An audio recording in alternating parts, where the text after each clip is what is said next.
Organizar os alimentos de forma correta na geladeira é fundamental para conservá-los fresquinhos por mais tempo. Fique atento a essas dicas.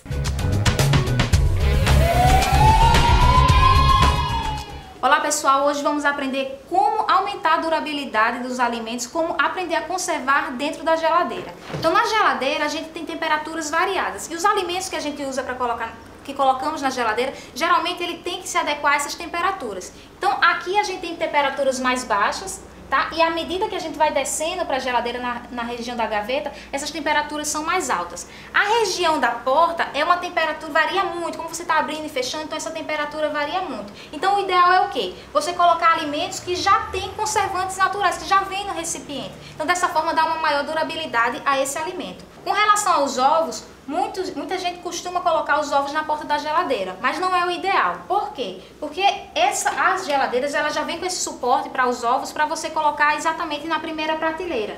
Porque como a temperatura varia muito, então, e você fica abrindo e fechando muito a geladeira, podem formar microfissuras, e essas microfissuras, apesar de não ser vista a olho nu, pode permitir com que ocorra a passagem de algumas bactérias para dentro do ovo. Além disso, algumas pessoas costumam lavar os ovos também, e isso não é bacana. Por quê? Porque quando você lava os ovos, vai tirar uma película que protege esse ovo e também vai permitir a passagem dessas bactérias. E dentre essas bactérias, a principal é a salmonela, podendo causar salmonelose, que você pode ter diarreias, vômitos, tá? Por até 7 dias.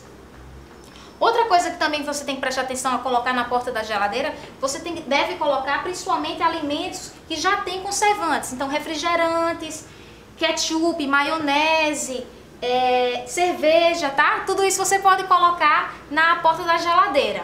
Outro detalhe importante é com relação aos alimentos que vamos utilizar em pouca quantidade, como por exemplo o extrato de tomate.